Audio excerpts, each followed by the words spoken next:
As the dust settles on the just concluded Edo State governorship election, questions remain about the integrity of the process, with allegations of financial inducement and vote manipulation dominating the post-election discourse.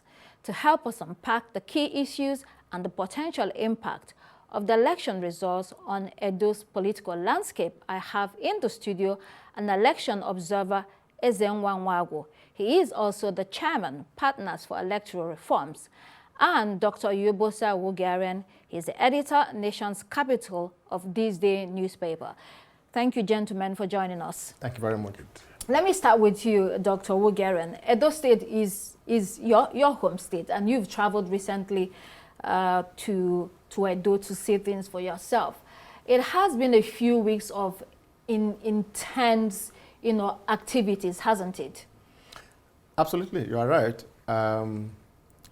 The activities, that we've witnessed in Edo State in the last few weeks or so, cumulated to what happened during the week. And the outcome is what we are talking about. And at the end of the elections, there were mixed feelings. The parties, especially the PDP who lost their elections, protested the outcome of their elections. Of course, on the part of the APC, there was huge jubilation, celebrating the victory. Of course, they won the election, or they were declared the winners. Yes, of the APC. And since then, I've listened to so many comments, both from the civil society group, the CSO who also participated in observing the election, the Yaga reports and everything. I've listened to them and all that. And I've also listened to what the president said, and that the outcome of the election was a referendum on the popularity of the APC in the Edo State. And my submission is that the outcome of that election was not a reflection of the popularity of APC or Labour Party or PDP, if you like. I think what happened was that the people of Edo State identified a common enemy that they needed to fight, and that was their common enemy was the governor of Edo State, Governor Obaseki, and unfortunately, his candidate of the PDP, became a victim of the gang up against the governor of Obaseki, because he offended so many political forces in the Edo State, including the Benin Palace. Right. So, I predicted here many months ago, and that there's no way the PDP was going to be able to, was going to win that elections. And because of the forces, that work against Obaseki, and by extension, the candidate of the PDP. So I think to a very large extent, if you ask me, what happened is a reflection of the will of the people of Edo State. Right. Mr. Nwagu, let me come to you. You are an election observer. You were on the ground there. Can you share with us what your experience was? Would you say that election was generally transparent? Well, you would have to preview elections from the point of view that it is a process and not an event. Right. So you have to then score.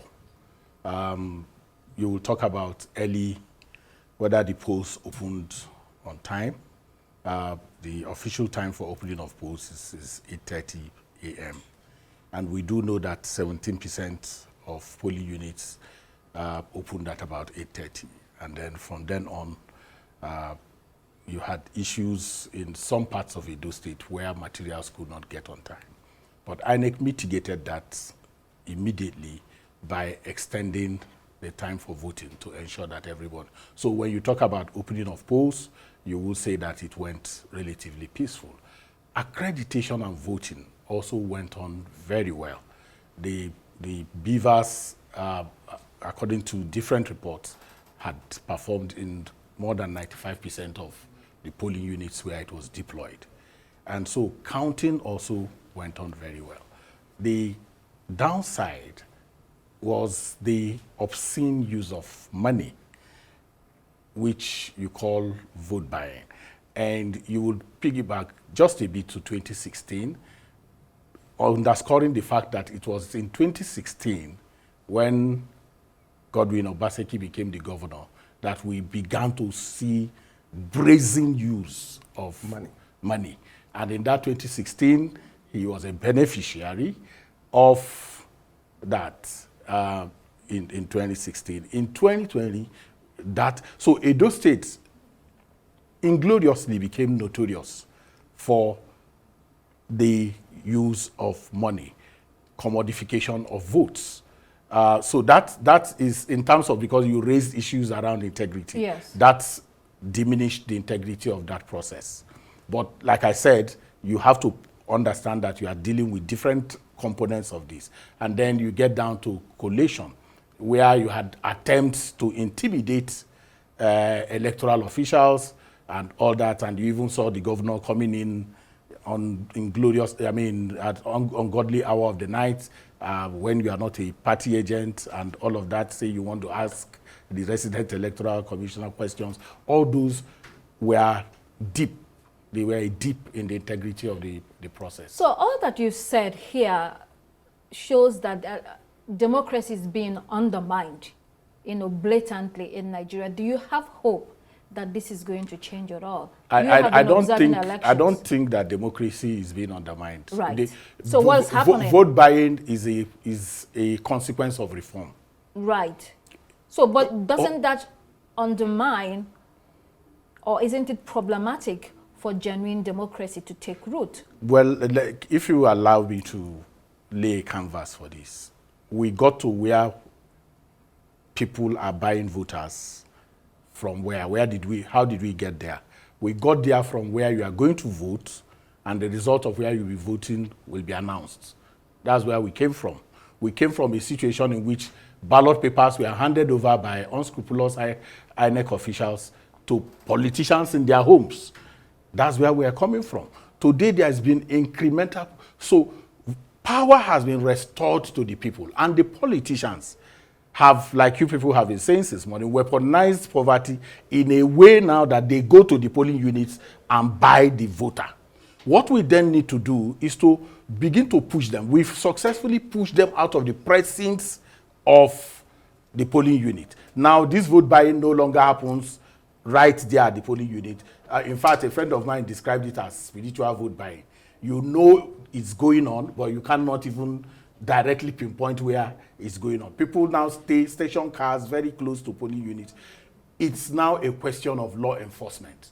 Those who have responsibility to ensure that the indecent, obscene use of funds in voting should do their job. And that is why you see sometimes the EFCC and sometimes the police under the Interagency Consultative Committee on Election Security intervene to see whether that aspect of it. So it's a work in progress, and it's important to, so it does not by itself mean that the democracy has been undermined. Okay, Dr. Uwugiaren, let's go back to the parties and the candidates.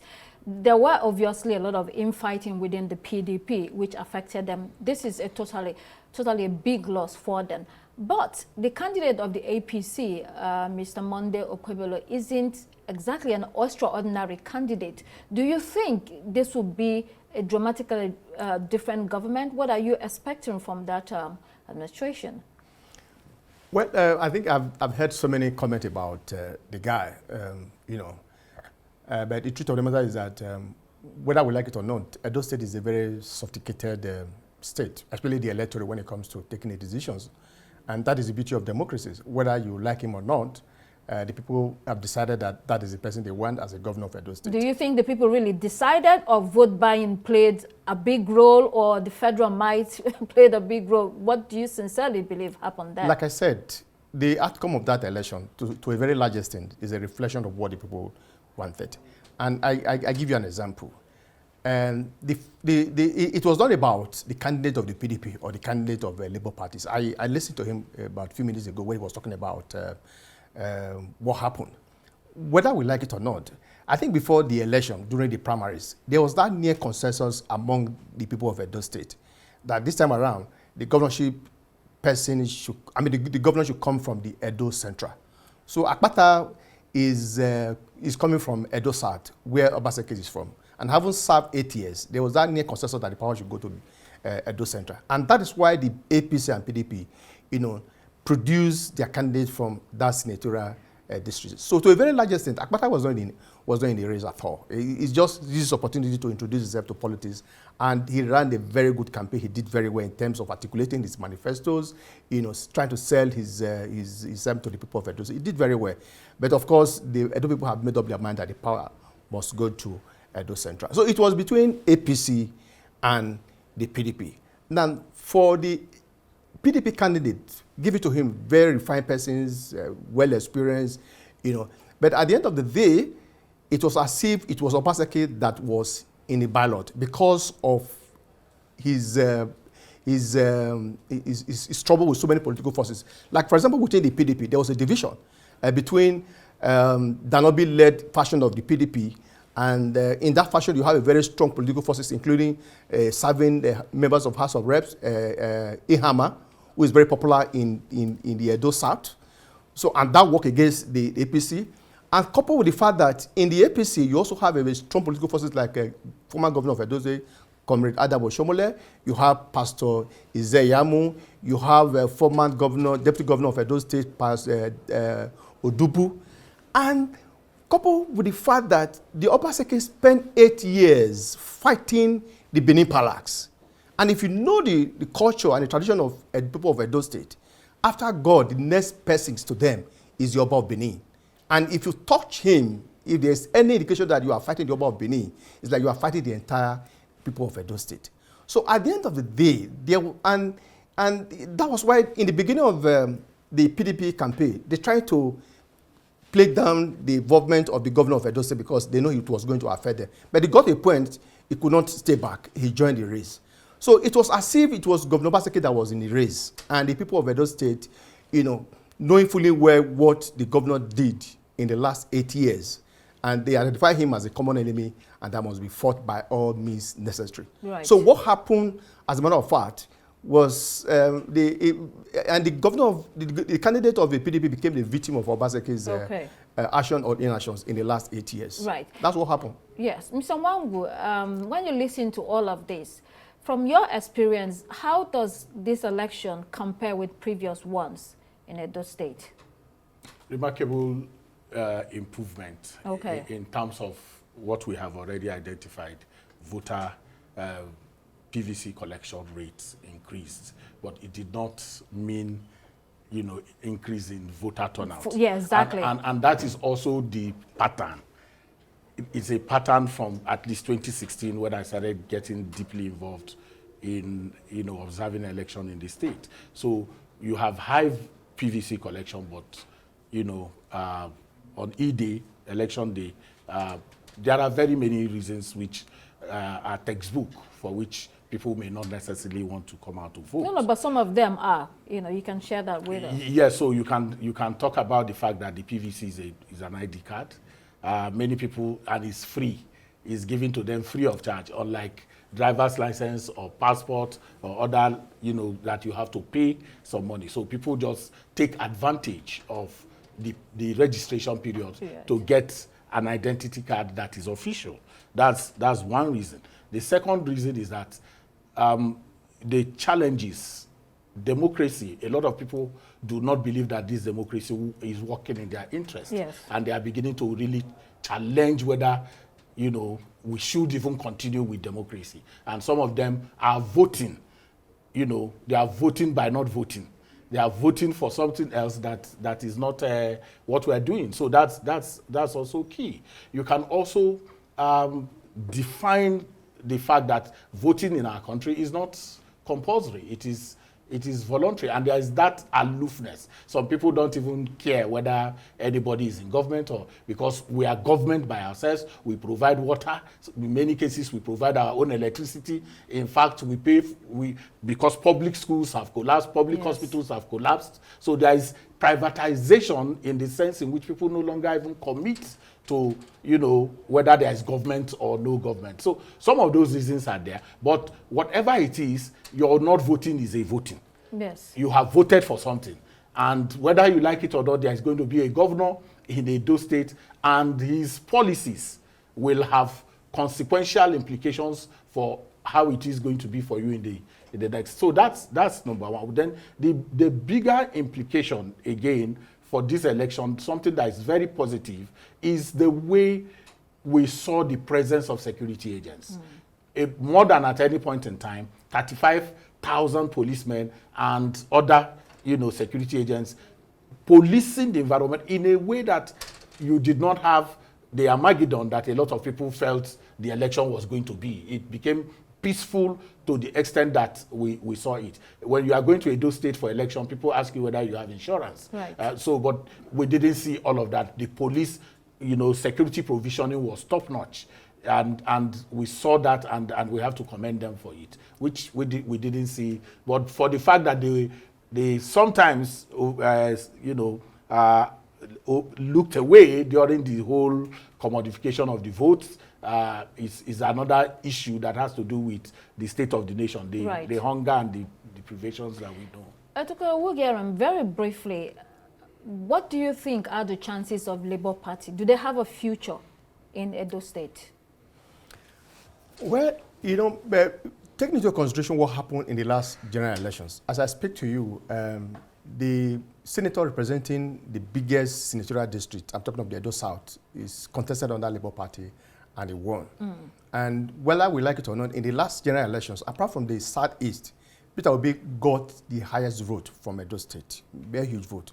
And in fact, as a matter of fact, he won Edo State, Edo State, yes. in the presidential race. Like I said, the last week general election, the governorship election, was not a referendum of whether of the popularity of Labour Party or PDP or APC. It is about people identifying common enemy that they need to fight. So that's exactly what happened.